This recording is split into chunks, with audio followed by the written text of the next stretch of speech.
আসসালামু আলাইকুম ওয়া রাহমাতুল্লাহি ওয়া বারাকাতুহু।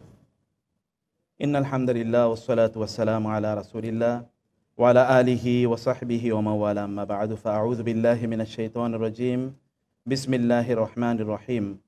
ওয়া আ'ইদ্দু লাহুম মাসতাতা'তুম মিন কুওয়াতিন ওয়া মির রিবাতিল খাইলি তুরহিবুনা বিহি আদুওয়াল্লাহি ওয়া আদুওয়াকুম ওয়া আখারিনা মিন দুনিহিম লা তা'লামুনাহুম আল্লাহু ইয়া'লামুহুম।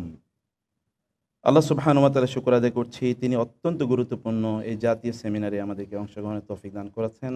আলহামদুলিল্লাহ। এবং রাসূলুল্লাহ সাল্লাল্লাহু আলাইহি ওয়াসাল্লামের উপর দরুদ এবং সালাম বর্ষিত হোক। আল্লাহুম্মা সাল্লি ওয়া সাল্লিম আলা নাবিয়িকা মুহাম্মদ, আল্লাহুম্মা সাল্লি আলাইহি, আল্লাহুম্মা বারিক আলাইহি। বিদগ্ধ ওলামায়ে কেরামের পাশাপাশি আজকে যারা উপস্থিত রয়েছেন আপনারা, আমার বিশ্বাস আজ যদি নতুন করে কোনো মুক্তিযুদ্ধের আহ্বান করা হয়, তাহলে মুক্তিযুদ্ধে যারা ফ্রন্ট লাইনের সৈন্য হবে, সোলজার যারা হবে, তারা আপনারা ইনশাআল্লাহ, নাকি বলেন? অতএব প্রকৃত মুক্তিযোদ্ধা যারা যারা দেশকে অপশাসন এবং বিভিন্ন ধরনের অপকৌশল থেকে, বিভিন্ন ধরনের ষড়যন্ত্র এবং চক্রান্ত থেকে রক্ষা করার জন্যে অতন্দ্র প্রহরীর মতো প্রতি মুহূর্তে কাজ করে যাচ্ছেন, আপনাদেরকে স্বাগত জানাচ্ছি আমাদের আজকের এই জাতীয় সেমিনারে। সচেতন নাগরিক সমাজ, আলেমদেরকে তো সচেতন হতেই হয়। আবুল কাসেম আল হাকিম আস-সামারকান্দি রাহিমাহুল্লাহকে প্রশ্ন করলেন কেউ একজন, মা বালু উলামাউ জামানিনা লা ইয়াত্তাইজুন নাসু বিমাওয়াইজিহিম কামা কানু ইয়াত্তাইজুনা বিসসালাফ। আমাদের সময়ের আলেমদের কি হলো যে মানুষরা তাদের কথা শোনে না, কিন্তু আগের আলেমদের কথা তো মানুষ শুনতো। তখন তিনি উত্তর করলেন, আমাদের উলামা উস-সালাফ কানু আইকাজান ওয়ান নাসু নিয়ামুন ফায়ুনাব্বিহু আল আইকাজু আন নিয়ামা। যে আমাদের পূর্বের আলেমরা তারা সচেতন ছিলেন, মানুষ ছিলেন ঘুমন্ত, সচেতনরা তারা ঘুমন্ত দিকে জাগরিত করেছেন। আর ওয়া উলামা উ জামানিয়া নিয়ামুন ওয়ান নাসু মাউতা ফাকাইফা ইউকিজু আন নিয়াম আল মাউতা। যে আমাদের সময়ের আলেমরা তারা তো ঘুমিয়ে আছেন, আর সাধারণ মানুষ তো মৃত, অতএব ঘুমন্ত মানুষ মৃত মানুষকে কীভাবে সজাগ করবে, জাগ্রত করবে? আমার বিশ্বাস সচেতন নাগরিক সমাজ এর নামে নতুন যে উদ্যোগটি বাংলাদেশে আমরা দেখতে পাচ্ছি, সচেতন আলেমদের মাধ্যমে মূলত এই প্ল্যাটফর্মটি তৈরি হয়েছে। এবং এর মূল উদ্দেশ্য হচ্ছে দেশ বিরোধী যে চক্রান্ত এবং ষড়যন্ত্র চলছে তার ব্যাপারে আপনাদের মাধ্যমে মানুষকে সজাগ করা। এবং আমরা বিশ্বাস করি সেই কাজটি অবশ্যই যথাযথভাবে আপনারা সম্পাদন করবেন। সম্মানিত ভাইয়েরা আমার, আমাদের এই দেশটির যদি ভৌগোলিক সীমারেখার দিকে তাকাই, তাহলে দেখব আমরা এমন একটি জায়গায় আছি, স্ট্র্যাটেজিক্যালি একদিকে ইম্পর্টেন্ট, কিন্তু চারিদিকে যদি আপনি দেখেন 1000 কিলোমিটারের মধ্যেও কিন্তু কোনো মুসলিমদের বা মুসলিম রাষ্ট্রের অস্তিত্ব নাই। ফলে আমরা একটি ভয়াবহ জায়গায় একটা আছি। ফলে এই জায়গাটিকে কেন্দ্র করে স্ট্র্যাটেজিক্যালি অনেক ধরনের চক্রান্ত এবং ষড়যন্ত্র আছে।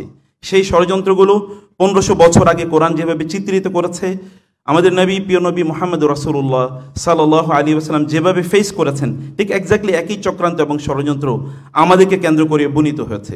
এবং এর মধ্যে দেখবেন রাসূলুল্লাহ সাল্লাল্লাহু আলাইহি ওয়াসাল্লামের যুগে ইহুদিরা যে কাজগুলো করেছিল, ঠিক একই কাজ এখনও চলছে। তখন কি হয়েছে, ইহুদিরা তারা সুদের বাণিজ্য করত, তারা অস্ত্র নির্মাণ করত, মানুষের মাঝে মারামারি, ঝগড়া বিবাদ ইত্যাদি লাগিয়ে দিয়ে তারা অস্ত্র বিক্রি করত। এবং সর্বশেষ তারা একটা প্রচার প্রপাগান্ডার একটা মেকানিজম তৈরি করেছিল রাসূলুল্লাহ সাল্লাল্লাহু আলাইহি ওয়াসাল্লামের বিরুদ্ধে এবং মুসলিমদের বিরুদ্ধে। আজকের আধুনিক বিশ্বের দিকে যদি আপনি তাকান, তাহলে একই কাজ দেখতে পাবেন। আমাদেরকে সুদের আষ্টেপৃষ্ঠে জড়িয়ে রাখার জন্যে, অর্থাৎ এখানে আমাদেরকে নিমগ্ন রাখার জন্যে অসংখ্য পরিকল্পনা আমাদের রয়েছে, আমাদেরকে ঘিরে রয়েছে। এবং এর পাশাপাশি তো আমরা অর্থনৈতিকভাবে পর্যদস্ত করে আমাদের মাঝে কিভাবে সমস্যা তৈরি করা যায় সেটি আমরা কিন্তু দেখতে পাচ্ছি।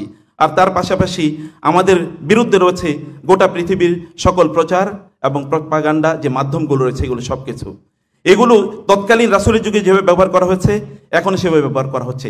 আমরা কিন্তু তখন রাসূল একটা যুদ্ধক্ষেত্রের মধ্যে ছিলেন, আমরা একটা যুদ্ধক্ষেত্রের মধ্যে আছি। রাসূলুল্লাহ সাল্লাল্লাহু আলাইহি ওয়াসাল্লাম এবং আমাদের পিতা আদম আলাইহিস সালাতু ওয়াসসালামের সময় থেকে আমরা যে যুদ্ধক্ষেত্র আমরা দেখেছি, একই যুদ্ধক্ষেত্র এখন আছে। বরং রাসূলের যুগে বা তার আগে যে জাহিলিয়াত ছিল, যেটাকে আল্লাহ তাআলা বলেছেন আল জাহিলিয়াতিল উলা, প্রথম জাহিলিয়াত, তার মানে আরেকটি জাহিলিয়াত আসবে। এবং এরকম একটা জাহিলিয়াতের সময় আমরা দাঁড়িয়ে আছি। একটা নব্য জাহিলিয়াতে ঠিক একই ধরনের চক্রান্ত এবং ষড়যন্ত্র আমাদেরকে কেন্দ্র করে তৈরি করা হয়েছে। অর্থাৎ এখানে আমরা যদি দেখি, এই তথাকথিত এনজিওদের মাধ্যমে সুদের জাল বিস্তার করা হয়েছে, সুদের যেমনিভাবে আমরা পরবর্তীতেও দেখেছি মহাজন প্রথা অথবা ব্রিটিশ বেনিয়ার যে কাজগুলো করেছিল, এখনো ঠিক একই কাজ করেছে। ব্রিটিশ বেনিয়াদের অথবা এখানে যারা মহাজনী প্রথা যারা আবিষ্কার করেছিল, যারা পরিচালনা করেছিল, এদের পরবর্তী এই যে উত্তরসূরি যারা আছে, এখন আমাদেরকে কেন্দ্র করে তারা একই ষড়যন্ত্রের জাল তারা বুনছে। এই ষড়যন্ত্রের জালটা আমাদের বোঝা দরকার। এবং এই ক্ষেত্রে তারা যাদেরকে ব্যবহার করছে, যে সকল যন্ত্রগুলো তারা ব্যবহার করছে, এগুলো ব্যাপারে আমাদেরকে সচেতন থাকা দরকার। তাইলে কেবলমাত্র এই যুদ্ধক্ষেত্রে আপনি এবং আমরা বিজয়ী হতে পারবো। আমাদের যুদ্ধক্ষেত্রটা স্পষ্ট একটা যুদ্ধক্ষেত্রের মধ্যে আপনি আছেন। অতএব যুদ্ধক্ষেত্রে আপনাকে শক্তিশালী যোদ্ধা হওয়া দরকার। এই যোদ্ধা হওয়ার জন্য আপনাকে ইনফরমেশন লাগবে, আপনার লাগবে স্ট্র্যাটেজি, এবং আপনাকে জানতে হবে কোন কোন ক্ষেত্রে কোন কোন ফ্রন্টে তারা আমাদের বিরুদ্ধে যুদ্ধ চালিয়ে যাচ্ছে। এই ফ্রন্টগুলো আইডেন্টিফাই যদি না করতে পারি আমরা, তাহলে যুদ্ধক্ষেত্রে আমরা ব্যর্থ হবো বা এই যুদ্ধক্ষেত্রে আমরা সফল হতে পারবো না। আপনার যোদ্ধা বটে, কিন্তু যুদ্ধের স্ট্র্যাটেজিগুলো আপনাদের জানা দরকার। স্ট্র্যাটেজিগুলো মূলত আমাদের এই আলোচনায় আমাদের সম্মানিত প্রবন্ধকার এবং পরবর্তী আলোচকগণ তারা ইনশাল্লাহ এই বিষয়ে আপনাদেরকে দৃষ্টি আকর্ষণ করবেন। আপনারা জানেন অনেক কিছু, কিন্তু ফাযাক্কির ফাইন্না যিকরা তানফাউল মুমিনিন, মুমিনদেরকে স্মরণ করিয়ে দেয়া লাগে। আর বহু আগে আল্লাহ সুবহানাহু ওয়া তাআলা 1500 বছর আগে বলেছেন, ওয়াইদ্দু লাহুম মাসতাতা'তুম মিন কুওয়াতিন। কুওয়া শব্দটি যখন আল্লাহ ব্যবহার করেছেন, তখন এই শব্দটিকে স্পষ্ট করেই আল্লাহ সুবহানাহু ওয়া তাআলা নাকেরা রেখেছেন। নাকেরা মানে হচ্ছে অল ইনক্লুসিভ, এগুলো সব কিছুই রাখবে। এবং অমিন রিবাতুল খাইলি, যেই সময় আল্লাহ সুবহানাহু ওয়া তাআলা বলেছেন রিবাতুল খাইল রাখার জন্য, সেই সময় মক্কার মুসলিমরা মদিনায় হিজরত করে গিয়ে তারা এমনি তো তাদের কোনো অর্থ সম্পদ ছিল না, কারণ এগুলো সব তারা মক্কায় রেখে গিয়েছেন। মদিনার মুসলিম তো এমনি সাধারণত তারা কৃষক, তাদের কোনো অর্থবিত্ত নাই, কিন্তু আল্লাহ সুবহানাহু ওয়া তাআলা তাদেরকে নির্দেশ প্রদান করলেন যুদ্ধ করতে হবে, যুদ্ধের জন্য সর্বশ্রেষ্ঠ যে অস্ত্র, এই অস্ত্র তোমাদেরকে প্রয়োগ করতে হবে, তা হলো রিবাতুল খাইল।